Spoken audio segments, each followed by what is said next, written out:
Welcome, everybody. You know me as Chuck.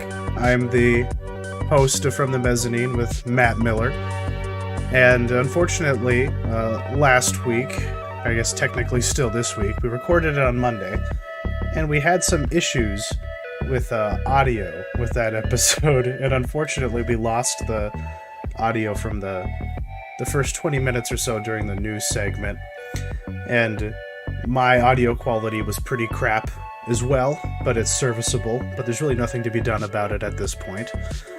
And in our attempts to try and use YouTube to just work around the problem, we ended up losing everything that was uploaded to YouTube. So we're making do. We're doing what we can. So this is a special rebroadcast of our episode discussing Ty West's X, along with a few other streaming, choices that we're particularly, excited to talk about, like Raised by Wolves and Severance.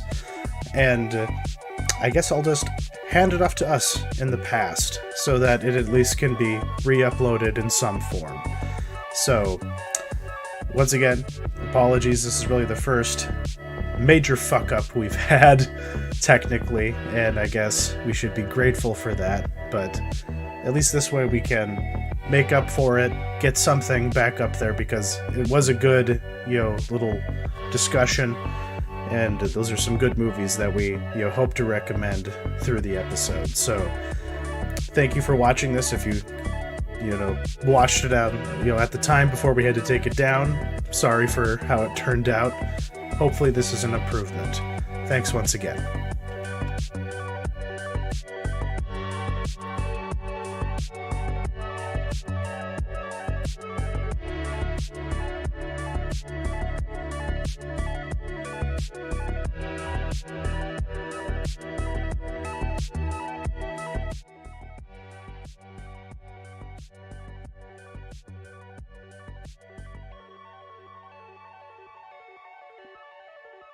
That it's going to be taking place in like Alaska or somewhere where it stays night for a lot of the day. That's why it's called Night Country. And this is coming from Issa Lopez and Barry Jenkins. Issa Lopez has done a incredible movie called Tigers Are Not Afraid. Have you heard of that one? It's a Shudder original, I believe, and it was kind of her breakout movie, and it's really, really good. It's probably one of the best movies on that service. And now she's actually, it kind of seems like she's kind of becoming Hollywood's it girl, because I was looking at her IMDb earlier, and she has projects in the works with Guillermo del Toro, Noah Hawley, and Jason Blum from Blumhouse. What the hell? So yeah, she's kind of rocketing to success, and I guess I've only seen the one movie from her, and it was really good, but I think she's still pretty like untested, I guess is what I would say. But Barry Jenkins is pretty good. He did Moonlight, right? Yeah, Moonlight. Yeah. Okay. That's an interesting filmmaker to pick for a show like True Detective. But my worry is that it's like, as much as Pizzolatto lost his way, once he lost his creative partner, God, what was the director's name of the first season?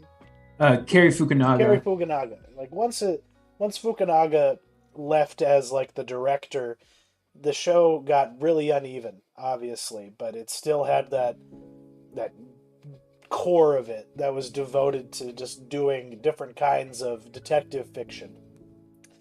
And this just sounds an awful lot like that Jeremy Saulnier movie where that guy is in Alaska hunting wolves that have like killed a child. What was that called? Like Into the Dark or something like that. It had. Are you thinking of? Is that the one with Elizabeth Olsen? No. Okay. That's Wind River. Oh yeah, Wind River. Yeah. Golly, it had the guy that played Gordon in the Batman was the lead, and I believe Jeffrey Wright? Jeffrey Wright, yeah. He was the lead in that. It was a weird fucking movie. Really, and obviously not a lot of sunlight. and just a lot of people trudging through the snow with rifles, shooting at each other. But I guess they'll have to surprise me. They'll have to give me something that I don't expect, because there's a lot of good Nordic crime series that are set in similar settings. Fortitude is a really good show, so maybe it might be something kind of like that. Yeah, I'm willing to give it a chance, because I think there's a lot of people out there who still kind of they hold the True Detective name to this huge standard that I don't think it really deserves anymore, because I was a lot more precious about it myself. When the second and the third seasons were coming out, and I just don't think that the name really warrants all of the prestige anymore. I think I really didn't like the second season. I thought the third season was okay, and it's just I've kind of given up, I guess, is what I'm saying. Is I don't really care that they ruin this name anymore, because the name doesn't hold any weight for me anymore. And we still have that first season, and it was extremely special. And there's parts of the second season that I love, but there's a lot to hate about that second season. In the third season, they tried desperately. They brought in David Milch. They brought in Jeremy Saulnier. They had a whole bunch of different people trying to work with Pizzolatto to capture that magic. It just ended up being kind of a wet fart of an ending. Compared to the cosmic highs that the first season achieved.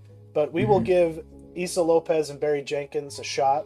They deserve it. They got good pedigrees from the sounds of it. Especially, at least with, I know nothing about Issa Lopez. I'm gonna have to learn up. Like I said, you have Shudder, don't you, with your AMC Plus, right? I gave that up. You did? Okay. I needed to save some shekels for the move, and so that was the $10 that I saved, basically. But but definitely that's good value.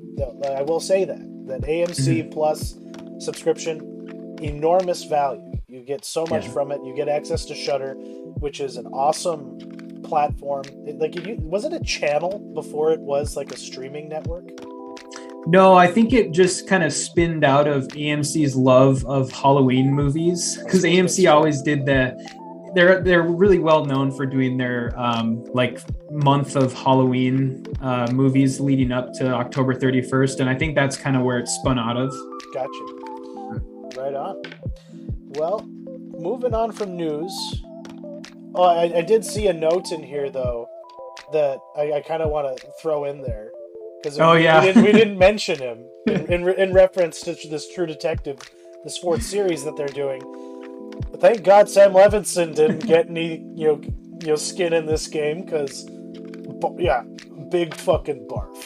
Yeah, that would have been, oh, it's so bad, because it's weird, because they said that this has been in the works for a long time, literally 4 years, and they gave a bunch of writers a crack at it, and he was one of them. And so I'd be curious to know what his pitch was. It probably involved teenagers whoring themselves out and then doing really gross things with each other. Just out of curiosity, I watched 3 episodes of the first season of Euphoria and 3 episodes of the second season of Euphoria, and that is just a show for perverts. That's all I have to say about that. Degenerates. Yeah. Yeah, exactly. You got to be gross to be into that. But speaking of stuff that's actually worth watching, because we had our one movie we saw in theaters this week, but on streaming, we had some really cool stuff happening. Raised by Wolves finished its second season in really shocking fashion. They did a lot of wild shit this season, and for the most part, I was here for it. It constantly changed the status quo, almost to its detriment, until it arrived at what it was trying to be. But what did you think about the finale of Raised by Wolves? Yeah, I thought it was good. I'm glad that we kind of finally got some answers. And I felt like the first half of the season, especially, I was incredibly confused for a lot of the time. Yeah, And like things were just yeah, like a lot of stuff happening with no context. And the second, or I guess not even the second half, but the last couple of episodes of the season really gave us some answers, I thought, and gave us, if not answers, just some things we could infer about. And you can connect the dots yourself. Yeah, and it made a lot of logical sense too. You know, about one of the mysteries of the first season was, what the fuck are those creatures? You know, like what, like the native like species to the planet. Like, what the fuck are they? And yeah, they give us some concrete answers. They give us some glorious, you know, like visuals at times, because I will say, whenever one of those stupid tanks was on screen, the CG was garbage. I almost think deliberately. Like, my headcanon for that stuff is that those things were made to look that way so that androids like necromancers couldn't see them very well. You know, like some kind of weird like visual defense against it, but that's just me trying to overthink what is just a budgetary concern. Yeah, this show is like, it's so ambitious. It's constantly running up against its budget. Like, I feel like this is a show where they used every single penny that was allotted to them. You know, like. Oh yeah, but it did have a problem of just introducing like new people to like the focal point cast, and then just fucking killing them the next episode in brutal fashion. But I really liked the little girl android. Like, her whole arc was fucking fascinating. That was for me, that was probably the best part of this season, was her. And for me, that was probably the best part of this season, was her. And I think the single best scene of this season was when she dies and she's scrawling all of her memories on that log. Yeah, just that was code.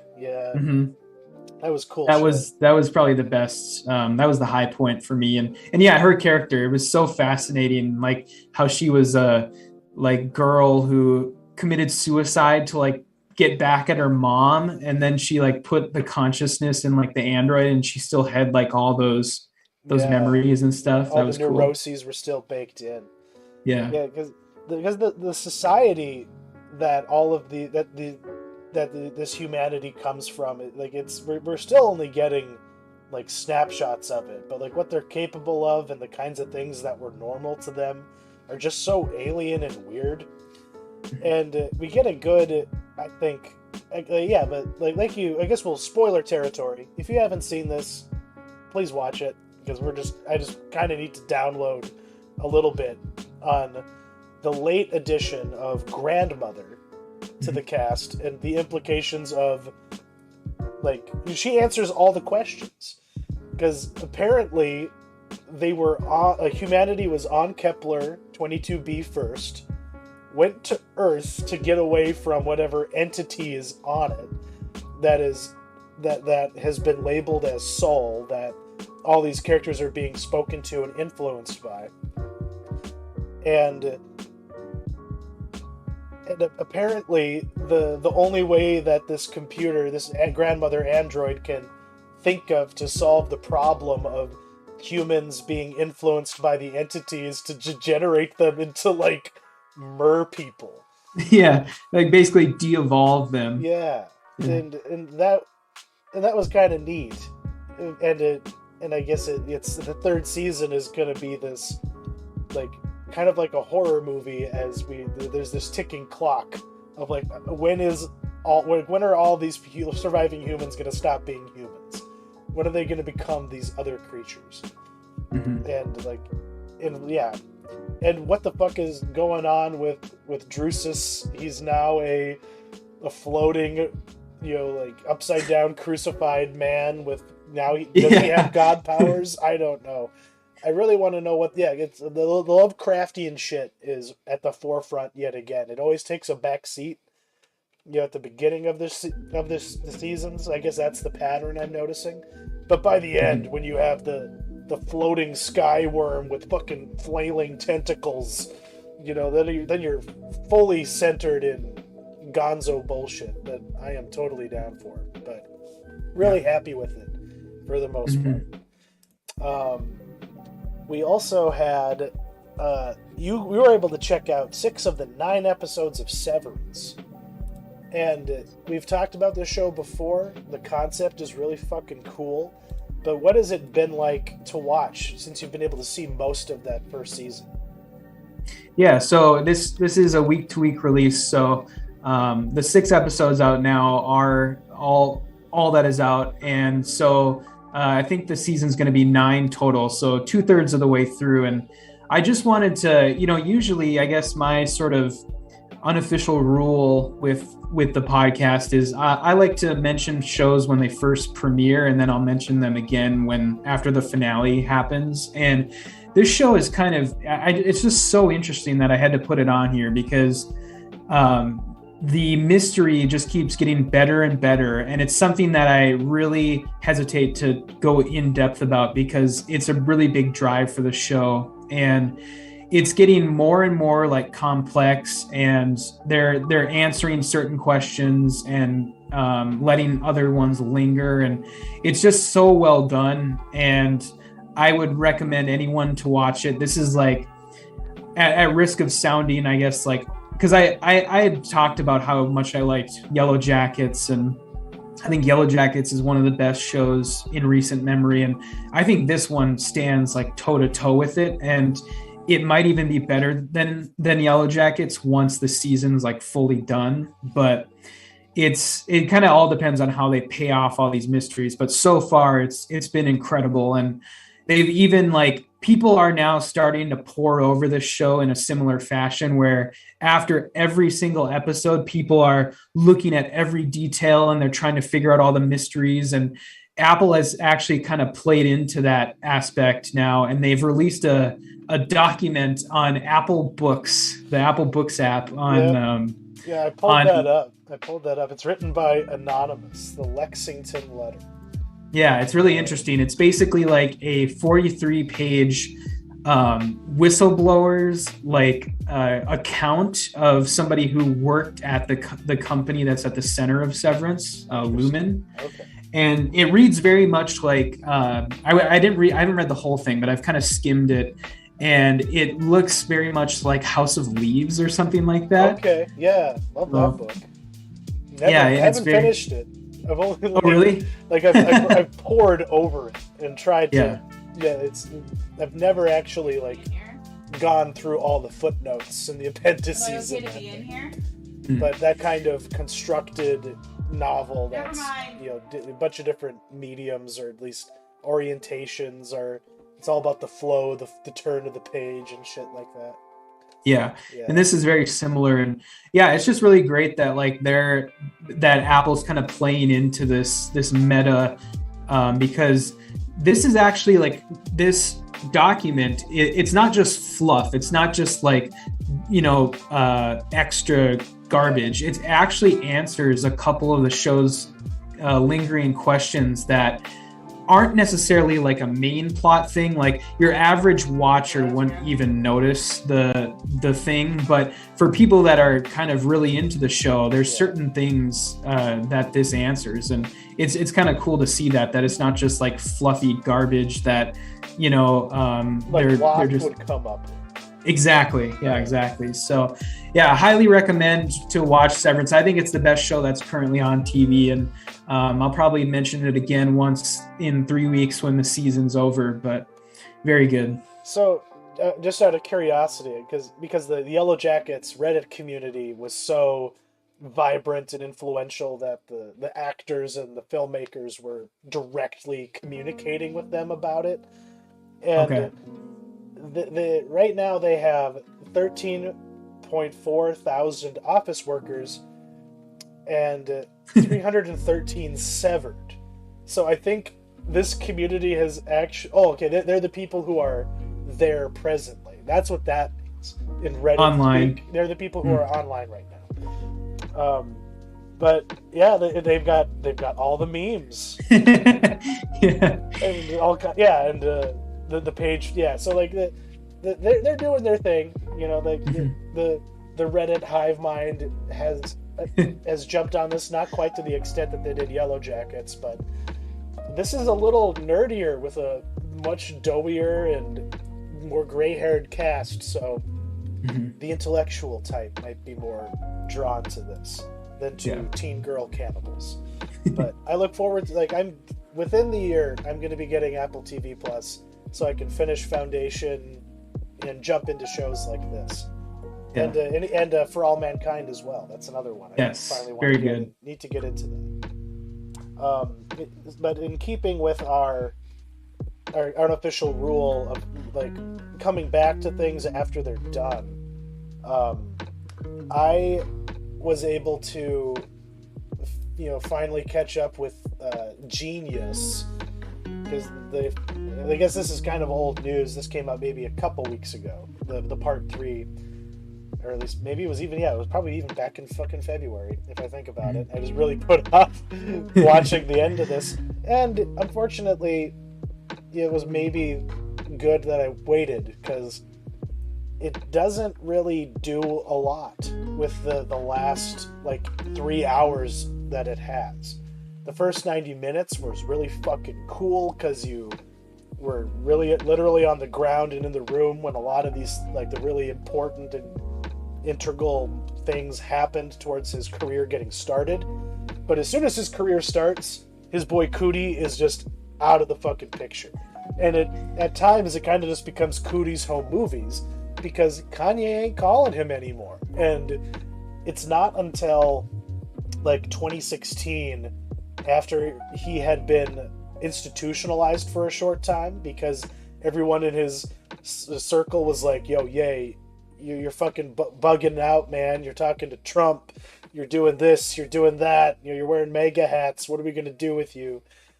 And then he starts getting medicated. And medicated Kanye is not as interesting as bipolar Kanye, in my opinion.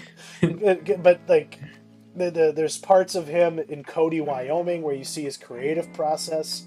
And it's very reminiscent of Michael Jackson, how he would, beatbox into voice recorders to figure out what he wanted the beats to be, or the music to be.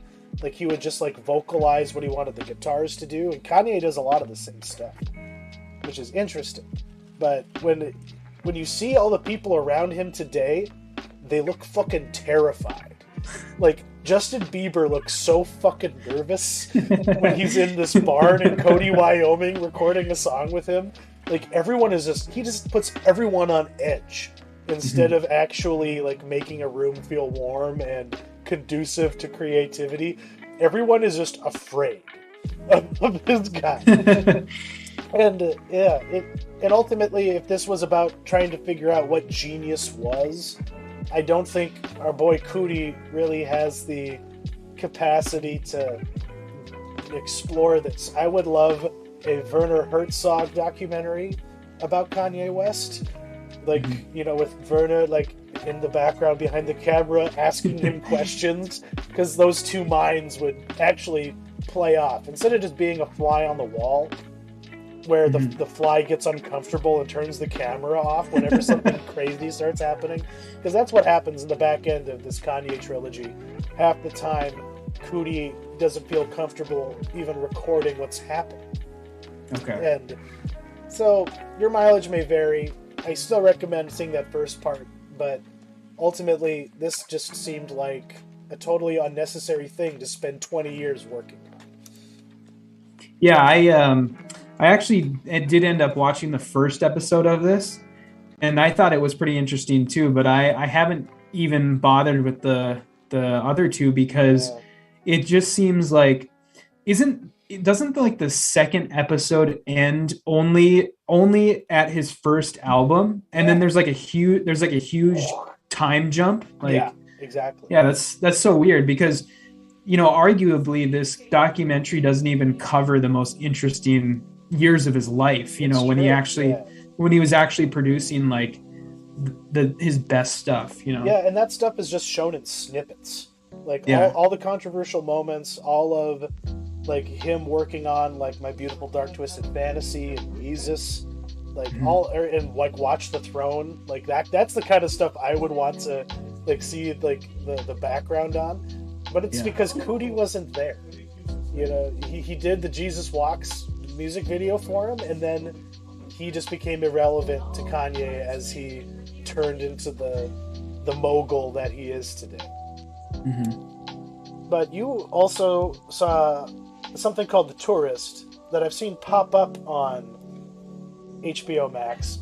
What is it? Yeah, so this is worth my time? It is, yeah. This is very interesting because this is not something that wasn't on my radar at all. And this is a co-production between BBC and HBO Max, and it's starring Jamie Dornan. And it is about a guy who basically, it's a pretty well-trodden premise, I guess. A guy who wakes up after a car crash in the middle of the Australian outback with no memory of who he is and what he was doing. And the show, it's only 6 episodes, which is nice, you know, nice and short and sweet. And there isn't going to be a second season. It's just a limited series. And the show is basically him just trying to figure everything out. And unlike a lot of shows like with that premise, the payoffs are actually really good, and the mystery is really, really good, and it doles it out really nicely. And it's a really interesting show, and it really balances comedy and like really, really dark drama very, very well. It actually reminds me most of if you're somebody who really liked Breaking Bad and you've been kind of trying to capture that high ever since that show ended, this is the most like Breaking Bad like show I've seen since then. Well, there you basically. go. Yeah. Because that was one of the qualities that made Breaking Bad so memorable, was how much it would make you laugh while at the same time delving into dark shit. And that's also what Australia is really good for. Like this calls to mind the movie Wake and Fright. Have you ever seen that? No. Yeah, like it was kind of a lost movie for a while, but not to get into it too much, but just somebody just like in the outback. It's a classic man getting eaten by the outback kind of a story, by the people, by the ruse, you know, everything in between. But now that I know that it doesn't take too much commitment, I'll probably watch this when I can, because it sounds interesting. Yeah, it's great. I honestly, I had no plan on watching it, and I had and I finished it too. I finished all 6 episodes in this week, like since we last talked, and that's kind of how good it was. Yeah, exactly. Yeah. There you go. All right, well, that's it for streaming. Before we get to your special little challenge, I just want to throw a big giant shout out to, in the spirit of St. Patrick's Day, you know, that has come and gone. Angie and I were visiting my mom, and there's 2 movies that my family watches on St. Patrick's Day, or around that time. One is Waking Ned Divine, about a little village trying to trick the lotto official so that they can collect a dead man's lotto ticket and share the money amongst themselves.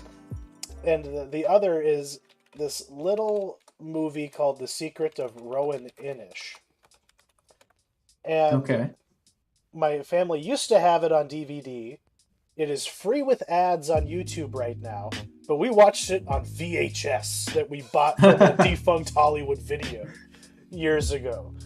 But it's this sweet little family movie that is just, but it's very centered in like turn of the century Ireland.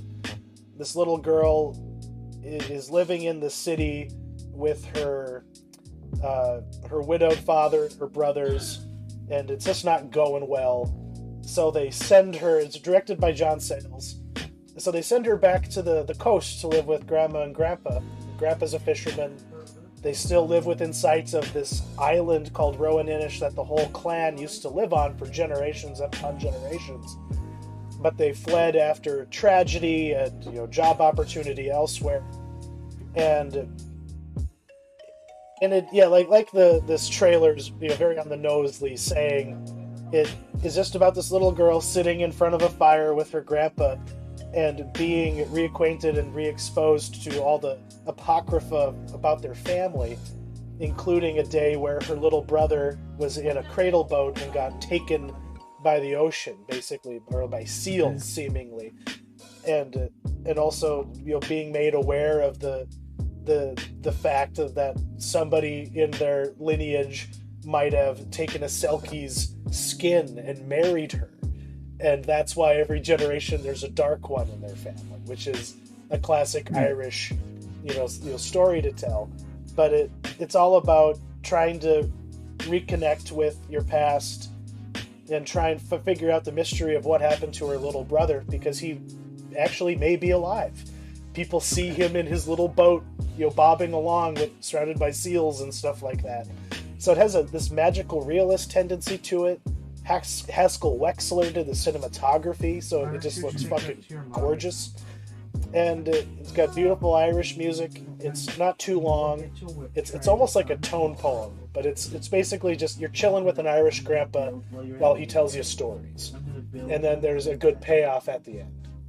So, okay, I've never heard of this. Free on YouTube. It's really cool. Okay, yeah, I mean I know John Sayles, but I've never heard of that. But it looks interesting. It wasn't a TV movie, was it, by chance? No, this was a theatrical movie. Yeah. Okay. Huh. There was a lot of Columbia TriStar VHS tapes that had this trailer in front of it, like Little Women, and I forget what other ones, or like The Indian in the Cupboard. Yeah. Had a trailer for it. And so that's how my family discovered it, because it was always being pitched along with these wholesome family movies. And it just turned out that this was better than all of those. So it gets a hearty recommendation for me. It was a lot of fun to watch it again, even if it was in 4:3 on a 4K TV. But moving on, you have something for us to do, Matt. You have a challenge for us. What is it? Yeah, well, I kind of came up with this. I mean, feel free to partake if you want or not, but it's fine. But basically, I was looking at like the Oscar nominations, and I was looking at the Oscar nominations for Best International Feature, and kind of going along with my New Year's resolution from earlier this year that we talked about on that episode. I decided that I'm gonna try this week, between this episode and our next episode, which coincides pretty closely with the Oscars, to watch all of the international feature nominees. And it's not as big of an undertaking as you would think, because I have seen two of them already. You've seen Drive My Car. What was the other one? The Hand of God from Paulo Sorrentino. I've seen those two, and then the ones that I haven't seen are Worst Person in the World, Flea, and La Nuna, a yak in the classroom. Which is I was looking a little bit into it. It's from Bhutan, and it's it's a very very low budget. I guess they filmed this movie with solar powered cameras. Because they don't got electricity out in the sticks of Bhutan. Yeah, so yeah, I'm gonna try and watch those three before the next episode, and kind of just give my thoughts on them, and it just kind of coincides nicely with the Oscars and say what you will about the Oscars. I mean, they really don't matter all that much anymore, but I think they do still provide a good compass for good movies for the most part. And I think the international features they probably all fall under the, good movie category. Exactly. I'm still trying to watch Drive My Car. I need to finish that. For sure. But we're planning on watching The Worst Person in the World next week. Correct? Yes. Yeah, if that's what you want to do. Yeah, I'm really looking forward to that. So. And The Hand of God is on Netflix, right? It is. Yeah. So I could easily find at least those ones. But I haven't heard of Flea, but a yak in the classroom. Like it was because this is Bhutan's first Oscar nomination, I believe. It is, at least yeah. in this category. So good for them.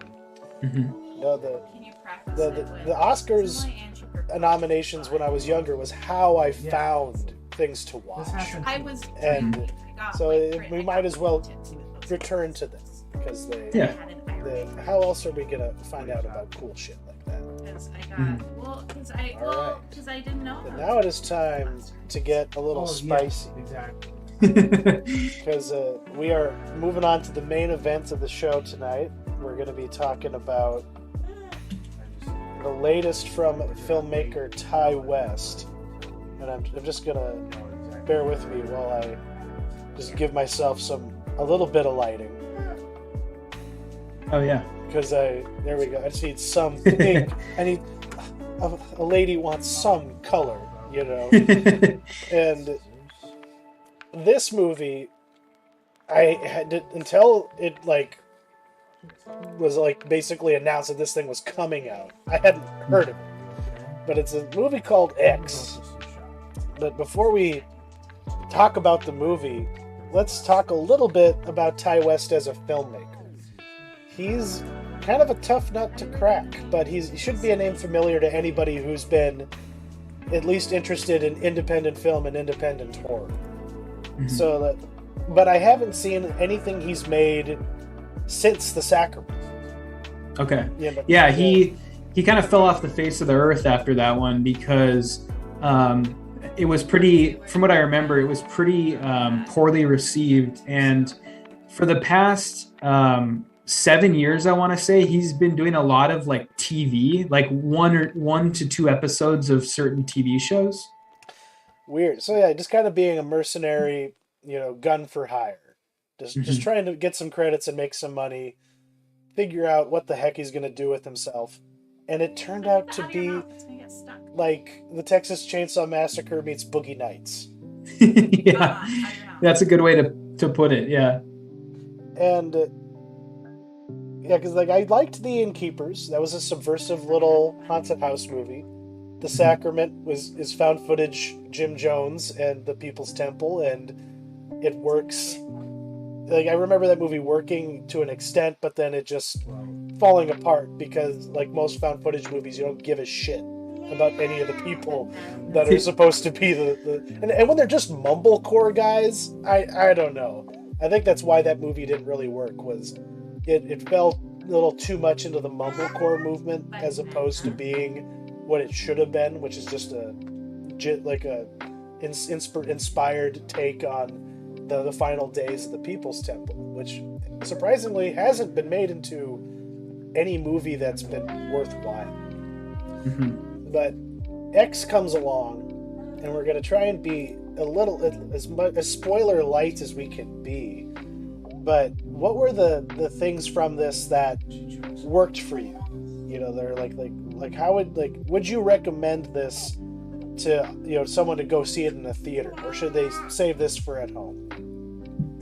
Yeah, I would. I really like this. I think it's a really, really good mix of trash, absolute trash, and sort of, I guess, just auteur filmmaking. This is I think his most well realized movie. There's a lot of, you can tell he's having fun, and there's a lot of camera stuff going on that's really interesting, and but playing very with camera work.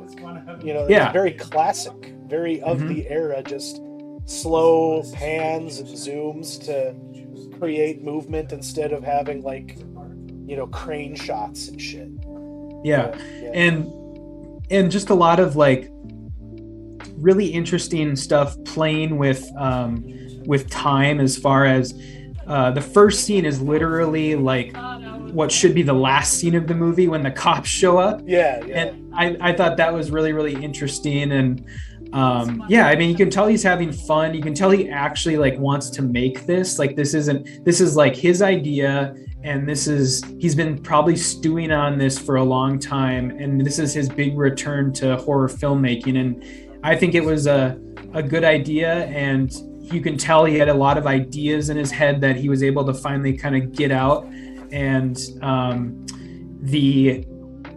a lot of like the subversions I thought were really good, because horror's in like a weird place now, where horror started as something really, really groundbreaking and new, especially with like slasher movies in like the 70s, and then everything got cliched and everything became just very like rudimentary, and then people started doing a lot of like subverting expectations and a lot of playing with audiences' expectations, and now we've kind of come back like full circle. It's like a very well done slasher film that plays with those expectations, and sometimes it fucks with you, and then sometimes it's just like, no, I'm just going to give you a typical slasher movie. Yeah, and that's the thing. Like, as far as Ty West goes, this is such a grow up from him. It's very mature. Yeah, like there's like as far as his filmmaking and the story he's telling, because it takes somebody who's at least a little sure of themselves to make a movie like this in this day and age. Because as I was coming into it, my question was, well, is it just going to be this crotchety old man with no teeth that is the bad guy?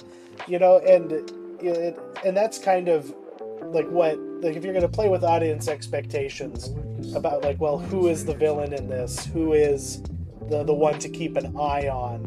Like, up until the blood starts flying, I still wasn't quite sure who was going to be the slasher villain in this. And it ended up being the person I expected the least. I thought there was going to be something else that was going to happen. But it was almost refreshing how he just stuck to his guns and just kept it honed in. And it ended up being a lot more satisfying, especially conceptually, once it all was splayed out in front of you. Because this is like a filmmaker who knew exactly the kind of movie he wanted to make, which is worlds away from the cliched slasher movies like Friday the 13th, for example, where they were just making it fucking up as they went along. Like this, you can like, it's very deliberate. A lot of like we've talked about, there's lots of wonderful cinematography in this, and the editing was unique too. What did you think about the weird like flashing, where you'd get like 3 seconds of a different scene, and then you'd come back to the scene you were in for a few more seconds, and then you'd go to the back, and then you'd arrive at the next one. He was like signposting when you were going to change the setting, instead of it just being a we're cutting here, we're cutting here, we're cutting here. He was kind of like I've said, deliberate, and I've never seen that done like that. Yeah, it was cool, especially they did it a couple times, maybe 2 or 3 times in the movie, but that was really cool, and they did that especially towards the end. They did the flash thing between the ending scene and then the televangelist on the TV. Yeah, and that was an interesting addition too, that televangelist, because I was just like, why is this here? Why is this important? Like, this is really annoying. That's fucking wild, man. Or at least like to me, like I don't know, I just find that kind of, and it's like not even like that I don't know, like that kind of televangelist shit, like it just gets to me just in real life. So even if it's fake, it still bugs me, where I'm just like, oh, do I have to listen to this gross man talk? But it's all very important to what is happening on screen, and ultimately the journey of the final girl. So maybe we'll get a little bit more in depth here, so we can spoil a little bit. But I just want to ask you this question: when did you figure out that Mia Goth had a double role? No. Before the credits? No, I literally, like, I was looking at the movie's like IMDb page after I watched the movie, and then I realized it. I had no idea. See, Angie called it. She leaned into me and she was just like, "Be sure that the old lady and the Maxine are the same person." And I was like, "What do you mean, like the same actress?" Because I couldn't figure out who this actress was. Because, Yeah. but it was kind of clear to me that maybe it was makeup, like, but like or prosthetics of some kind. But yeah, the whole, like, I guess the whole point of the movie, just as far as like aging and wishing you still were young and envying people who can still do the things you can't, especially in the bedroom. But because there's no one hornier than old people. If you've ever been in a nursing home, you know that that's true. And in the case of this story, the killers are these degenerate backwoods Texas people who can't fuck because the husband has heart problems. And so I guess what is unclear to me about like what their whole MO is like, what were they doing to the people they were catching, and what did they have planned for Maxine had they been able to get her? I'm not sure. I think they basically wanted to keep. Well, I mean, they weren't interested in any of the other people, but I wanted to say that they were going to keep her as like a sex slave, like that guy who was chained up in the basement. Was he still alive? No, I think he was. Well, I think he was dead at that point. Yeah. But I think, I mean, the thing I took from it was that they basically, that guy was chained up in the basement to be used as like a sex slave for the old woman. Okay. Yeah, that makes more sense. But she was so taken with Maxine because she just you remind me of me, or whatever the logic was. But so like knowing that, like, because in the credits, that's how she is credited, as Maxine and Pearl.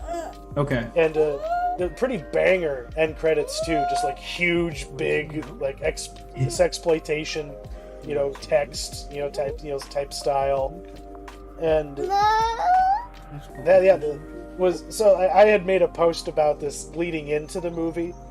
Okay. But this teen girl squad had snuck in, and they were like, "Oh, this is rated R? Well, how did we get tickets?" And the guy they were with was like, "Oh, I think he works there at the Grand, because we saw it in Bismarck." And he was like, "They don't card me, they just let me in, and they were cool with you guys coming in with me too." So this dude pulled a big one and got a bunch of minors into this R-rated movie. And on the way out the door, these kids were like, "That movie sucked, but the soundtrack was awesome." And I was just like, "You fools! You're uncultured swine." But they were big fans of House of Gucci. I did know that. God! They were the only other people in the theater besides us, so we got to hear everything that they were saying. Sure. But except this was fucked up. There was this person with like a fucking notebook that had their flashlight on. They were like studying for a test while the movie was happening. And if you had been there, you would have blown your top. Yeah. Oh, that sucks. Yeah. Well, they weren't like a person from like a studio, were they? I don't think so. Okay, because when I used to work at the movie theater in Fargo, sometimes movie studios send like people to movie theaters to like gauge how well it's doing and stuff. Interesting. Yeah, but by the looks of it, they were not writing; they were only reading. Okay. Wow, that sucks. Yeah. Ugh. But that's interesting. I didn't realize they did that. It would have been really funny for them to send somebody into a like a Saturday matinee of X, Yeah. But yeah, I guess to go back to the actual movie, or what you were saying before about the old people, I really loved how, there was that undercurrent of a little bit of sort of a message of, youth and getting old. And then I think my favorite part was how he kind of, I mean, in our society, there's always been a view towards old people as like disgusting, like old people are gross. They smell, they're wrinkly, they, can't control their bodily functions. And I love how he like weaponizes like old people's sex in the movie when she's stuck under the bed and they're having sex on top of her. That was a great moment. That was incredible. Because this movie's got a great sense of humor. There's a lot of laughs in this movie, actually. Got like that profile shots of the black stud character, where you just see the silhouette of his swinging horse cock between his legs. That was wonderful. I did. That's another weird cat. You know who that was? Who was that? He looked very familiar, but it was Kid Cudi.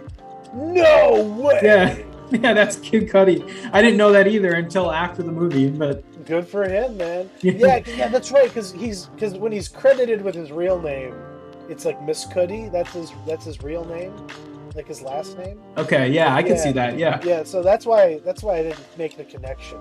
But now that you say it, it's like, oh yeah, because he also was in Don't Look Up.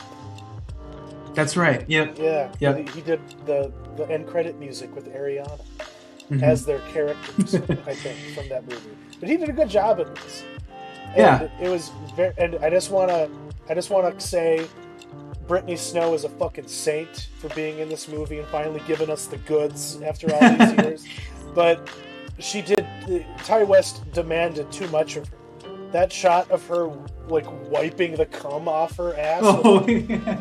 I died because it just took me aback that they were gonna go that far. Yeah, it was surprisingly. I mean, I think a lot of people, the biggest problem people are going to have with this movie, I think, is how slow it moves. And I think I would agree. I mean, I would agree in that it moves slow, but I wouldn't count that as a bad thing. I thought that it was very good at sort of ramping up, and I was never bored because that whole first half it's basically, it's just them like filming the porno basically. And like, it's like, it's never boring though. And there is the ominous undertones of like, well, when is the knife gonna drop? Like, when is the shit gonna start happening? Like, there's lots of near misses, like with Mia Goth in the gator, Oh yeah. Yeah, like it builds appropriately, and it's very self-aware, like the script is, because there's literally that moment where they call out Psycho, and how like, well, if we introduce this, then the movie won't make any sense. Well, like Alfred Hitchcock did it in Psycho, and you love that movie. When the film nerd's girlfriend is wanting to get in on it. Yeah. And so because that's really where the movie switches its gears, is like right like when they're done shooting for the day, and they're all full of bologna sandwiches and beer, and everyone's fucked out except for the poor cucked filmmaker. And him bobbing in the shower made me laugh too. yeah, I thought that was another kind of fake out. I thought that was going to be the first death, because he was in the shower and there was that window right next to him, and I was like, okay, like here comes the first death. Someone's gonna burst through the window, but yeah, it wasn't. And that was another great fake out. And I guess just let's talk about the deaths. Which one? The deaths. Which one was your favorite, or at least the most memorable one for you? I think it probably had to be her running over the old lady's head. Yes, like that was good. Because it was just like obliterated. Like there was nothing left after. It was just like a neck with nothing attached once she was done, and that was great. And I also liked the unexpected shotgun to the face to the church mouse girl. Yeah, because her face is just fucking gone. Yeah. Poor Jenna Ortega. I was happy that the gator got to do something, and Brittany Snow just got fucking shredded. I thought that was fun. But I really liked the first death. Actually, that whole sequence was really fucking cool, and how there's a physical explanation for why everything turns red, which is helpful for ratings purposes, I'm sure, because there's bound to be somebody at the MPAA who was going to give him a note saying too much blood in the first death scene. Though when everything is red, you can't differentiate, because all the blood splattered onto the headlights. Because she just like the way that she just kept on fucking stabbing over and over and over again. I was just like, yes, we're here. We're gonna do it now. And from there, this movie's a blast, basically, and I was really fucking down for it. and I do recommend it. But this is something that I didn't know until you added it to the document. But he secretly filmed a fucking prequel to this? Yeah, it's pretty crazy.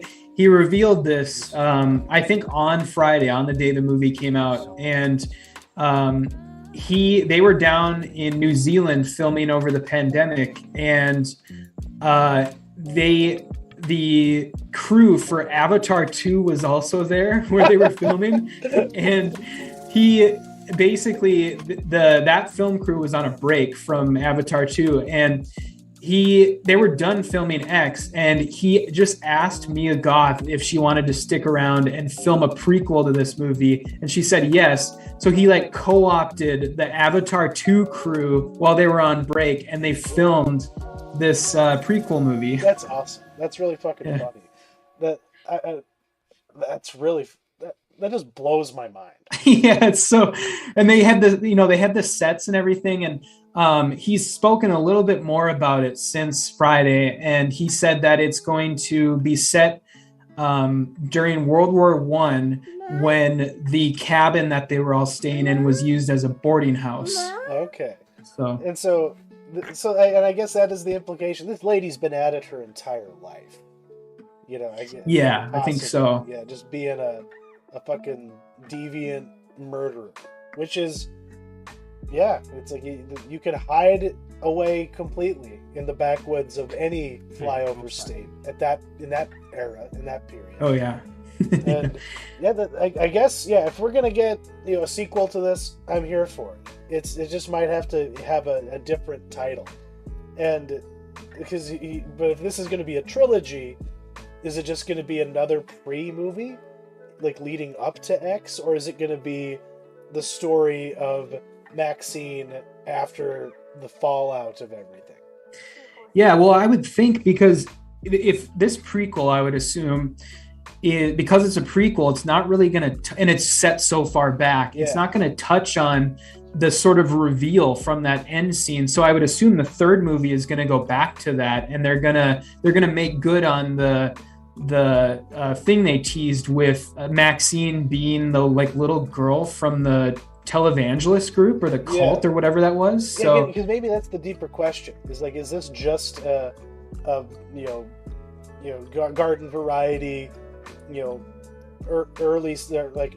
early early broadcast era televangelist, or is there fucking something creepier going on with her dad, which is very probable, given how this old couple apparently were fans of his show and watched it together. But also we're abducting hippies and keeping them in the basement as sex slaves. It'll be interesting, because I really do hope they make good on that, because that is kind of an interesting little twist, and I would assume that that's also why Pearl had kind of took a liking to Maxine, is because she sort of unconsciously knew her from seeing her on that program on TV. That's a good point. So right on. That makes a lot of sense. But overall, well worth your time. We're happy to see Ty West making movies again, and not just just being a credit on a TV show that I haven't seen or wasn't even aware he was involved in. And any last things to say about it? No, I think we just about covered. Oh, I guess the one thing I did want to say, when I was talking earlier about sort of the red herrings they set up and stuff like that, that first scene with all the cops, when they're walking around the crime scene, there's a really, really cool detail in that scene where you see the axe, the hatchet, and it's embedded in the deck of the house. And they kind of he kind of zooms in on it, or he shows it. He's very deliberate in showing it. So during the movie, you're kind of wondering, okay, I know that at some point the axe has to get to that point. And instead, what they do is because when they first show up at the farmhouse, the film crew, that axe is embedded in a stump in the side yard, and so you know that at some point the axe has to get from that stump to the deck of the house. And instead, what they do is the church mouse girl, when she's locked in the basement and she's rummaging through all like the cardboard boxes, she finds like an exact duplicate of that axe or that hatchet in one of the cardboard boxes, and that's what she uses to get out of the basement. But I just thought that was a funny detail because, you know, sort of like I said before, like a subverting of expectations, where it's like, oh, they have two versions, or they have two copies of that hatchet, that exact same hatchet. So. And not only that, you think it's embedded in the deck because someone was murderfied with it. Yeah. Not that it was just dropped by her after her face got shredded by by buckshot. Yeah, like we've talked about, like this is very deliberately made. There's a lot of thought put into it, and all of its little surprises and nuggets are a lot of fun. Like there's a shot of Cuddy drinking milk after he gets woken up, and he just lifts up the carton and you can see the hippie that you eventually find in the basement, and he finds like it's missing like one of like the face on a milk carton thing. Oh, okay, I didn't catch that. Yeah. Okay. And later you see like the top of his bug poking out of the water with like give peace a chance or something like that. And which is also like a Psycho reference. Like there's a lot happening here, a lot to appreciate. It's good stuff. But coming out next week, we have a lot of different things. Not a lot in theaters that we're going to be able to see together. But Everything Everywhere All at Once, which is something that I'm slowly coming into more awareness and want to have more desire to see it. Because is this a brother duo? Is that what Daniels is? Yes. Those filmmakers? Okay, they did Swiss Army Man, which is one of the most batshit insane things that's ever been made. And this looks a lot of fucking fun. Multiverse martial arts movie, like a proper Hong Kong action movie, but with their gonzo sensibilities. Yeah, I think it looks really, really great, and it just had its world premiere at South by Southwest this past week, and by all accounts, it got a lot of praise, and people really liked it, and yeah, it looks great, and I'm glad that they got the kid from the Goonies to come out of retirement for it. What's the name of the Asian kid from Goonies? That's who that is? Yeah, that's who the main guy is. What was his name again? Did they call him Data? Yeah, Data. Yeah, that's it. Holy shit! Oh my god! I wondered why, because there was something familiar about him, but I could not place it. God bless him. Yeah, that's awesome. Good stuff. Okay, and what else was coming out next week? Yeah, so this week on Paramount Plus, we got the premiere of Halo. So I've heard some scuttlebutt about this. Yeah, this one I'm actually more interested in this one now. Now that you know that it's not the perfect, fanboy pleasing adaptation.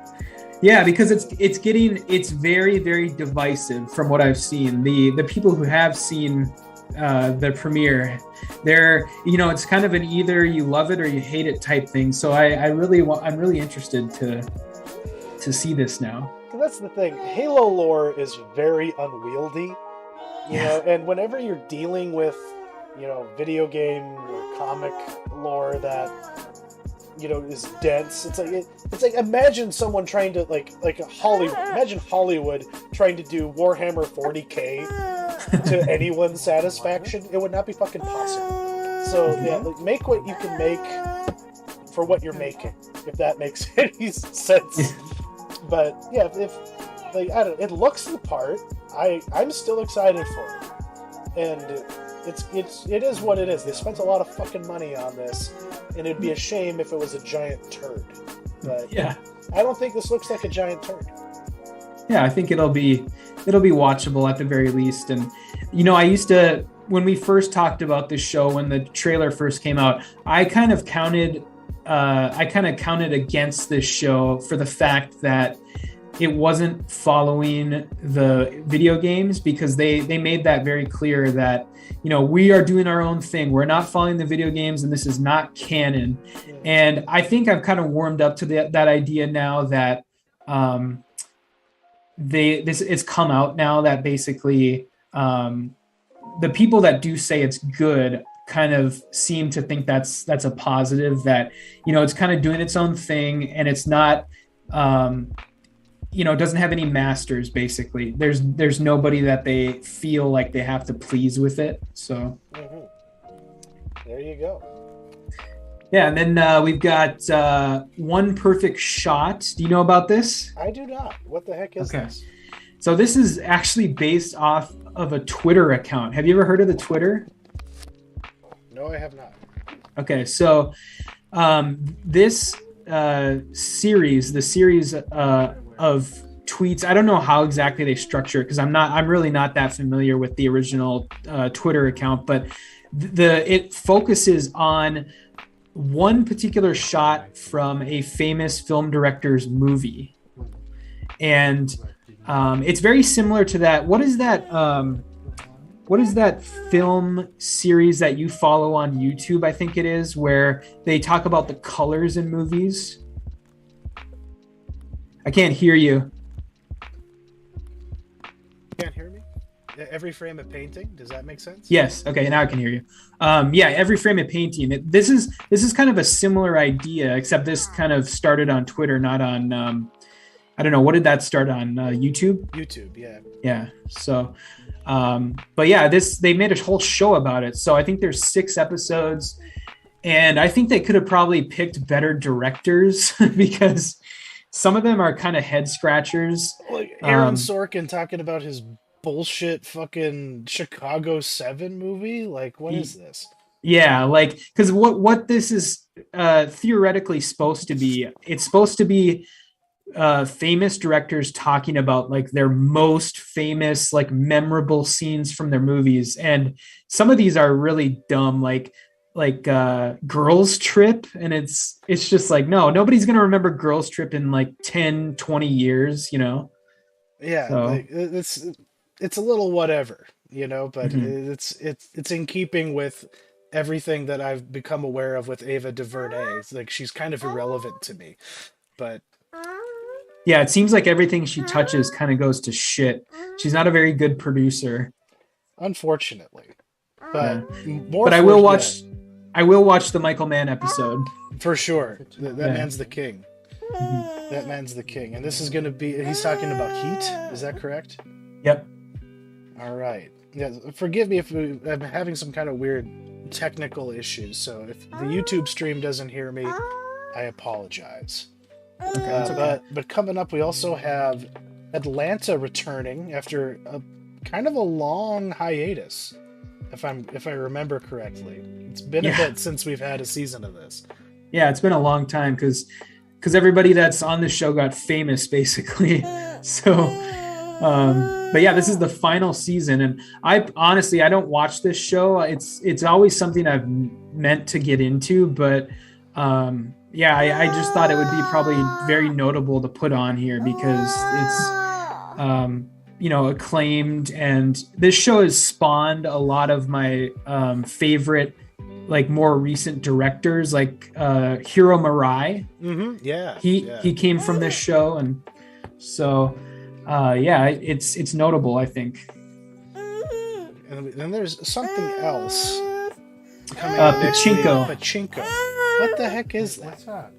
Yeah, so this is a new show from Apple TV Plus. It's based on a best-selling book that is, I'm not familiar with it, but it has been described as a sweeping drama chronicling 4 generations of a Korean immigrant family as they leave Korea for America. Okay. So it's going to be 4 different time periods, and you're following, I think, all of them at once. Sort of, they kind of jump between time periods, and the thing that really strikes me about this show is all 6 episodes are co-directed by Kogonada, the guy who did Columbus and After Yang. Really?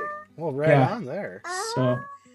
So I'll probably be watching it just by that fact alone, and by all accounts it's been getting some pretty good buzz because it premieres I think on Thursday. So okay. God, what's his name? There's a YouTuber named Low Res Wonderbread, and he was talking shit about single name filmmakers like Cootie and Kogonaga, and he lumped those two together, and I thought that was unfair. Definitely gonna give that a look though. Yeah. Yeah, something weird happened with my microphone. I don't even know which one I'm using right now. Oh, really? Yeah. Well, I can hear you if I don't know if that comes through on the stream, but Angie informed me that I am coming through now. But okay, good. But it's just, but whenever you're talking in my headphones, my microphone level is jumping, and that's what tipped me off that something was wrong. Oh, weird. But we're never gonna. Yeah, we don't have time to fix that now. But that's kind of it coming with releasing next week. But we do have a parting question from Matt. Oh, hang on, let me pull that off. So basically, I was thinking about the Oscars.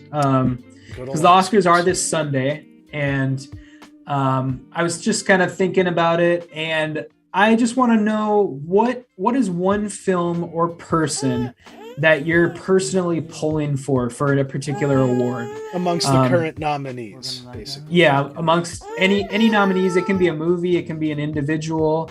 I know, like, in the grand scheme of things, it really doesn't matter anymore. Yeah. Like, the Oscars are more irrelevant than ever, but what is like the one thing that if it wouldn't win, you would kind of just be like, oh, that sucks, Yeah. God, because I can't be disappointed for Roger Deakins anymore because they finally gave him his Oscar. But yeah, I'll have to actually look more so at the list and figure out who I'm really rooting for in this, because I didn't retain a lot from when the nominations were announced, so this will be a good one to think about. It used to be appointment viewing for me, even like growing up. I'd watch it with my grandma Shirley. I'll never forget when Crash beat Brokeback Mountain, and she was like, "Yes." That's funny. Not to throw her under the bus, but no, that'll be a good time. That'll be a good thing to think about. Yeah. And But and then I'll mention the change in our time, our recording time. So just so anybody that's watching, we are going to be moving to a Saturday afternoon streaming schedule. So 3:30 on Saturdays from now on. And I think that'll just work better for both of us. And it'll, I was saying before the stream, it'll even make us more topical than we already are, because we kind of have that delay. Sunday was convenient when we started this, but with me moving and cohabitating with my fiance now, it just interrupted bedtime. Ultimately that necessitated the change. But it will be nice to do the stream in daylight, yet again, like we are today. But hopefully it won't be too much of an adjustment for people, because, like I said, I don't know how many people watched us live, but it'll definitely be in the can and available for you on Sundays. Yes. Yep. And as per usual, we're gonna get the link in the description after the fact, but Matt posts all of his musings and write-ups on his Facebook page, and when I think of it, I'll post something on the Facebook page I've created for the show that is entirely pointless unless I do that. But yeah, this was a fun one. There was a lot to talk about, but a lot of things I need to watch. I need to get on the same level as you as far as what you've been able to consume. But yeah, Raised by Wolves is awesome. Severance is mind-blowing, and X is worth seeing in a theater, but if you must, wait for it to be available at home. Once again, thank you, Matt, for joining us, and thank you for everyone who watched. Thanks. Have See ya. Good night, everybody.